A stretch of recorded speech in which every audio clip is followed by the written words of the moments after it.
नमस्कार मु प्रसाद पात्र मो गाँ हूँ मशावारी आ ब्लॉक हूँ ओडगाँ। मु गीत गाए और मो गीत मु चाहूँगी मु आगू जी बोली गीत सहित मत पाठ पढ़े बाजा बजाए ढोल बजाए एपरी सबु क्षेत्र में मु पारंगमता लाभ करिछि। वर्तमान ये ओडिशा तार समस्त कला क्षेत्र में आगे चलछि मात्र किछि युवपीढ़ी माने मोबाइल क्षेत्र में आगू जाउछंती।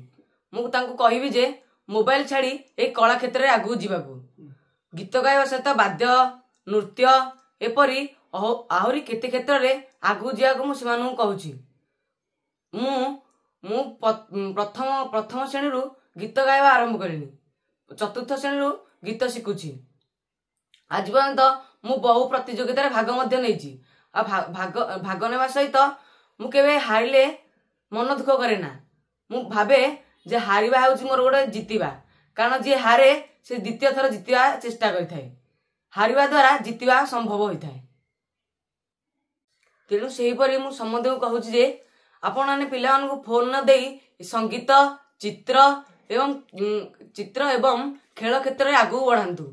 मोबाइल धरवा द्वारा निज जीवन को मध्य बहु कष्ट देउछंती। तेणु यही चित्र क्षेत्र में गले किंबा संगीत क्षेत्र में गले बहुत आगू जीवा पड़िबो। ए सब क्षेत्र सहित पाठ पढ़िया होछि निश्चित उचित। पाठ पढ़िया द्वारा आम सीना बहुत आगू जाई परिबा, किंतु संगीत रे समस्त व्यक्ति समस्त लोक माने आपन को चिन्हि पारिबे। जेउ लोकर मन भल न थाए से संगीत गाइले ता मन चेंज हो जाए एवं शरीर पूरा भावपूर्ण होता है। संगीत हेउछि आनंदर स्रोत। संगीत क्षेत्र में मनुष्य जीवा द्वारा तार शरीर सुस्थ एवं सबु क्षेत्र में से आगुआ रही थाए। मनुष्यर मन प्राण सबु सेथिरे बहि जाए। निजर दक्षता सेहिथिरे ही जना पड़ी थाए।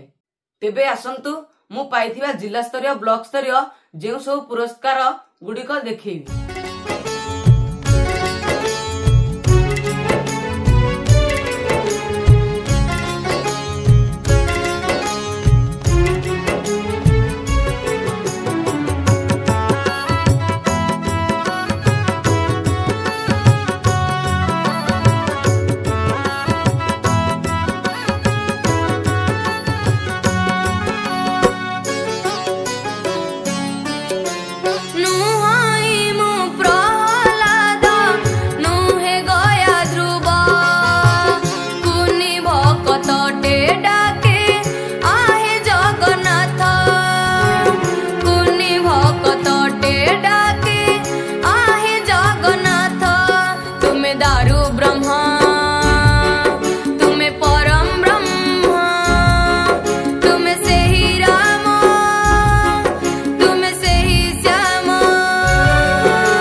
अज्ञान ज्ञान दिय दिय विद्या बुद्धि तुम नाम तुंडे मोर नीति जपुथिबी।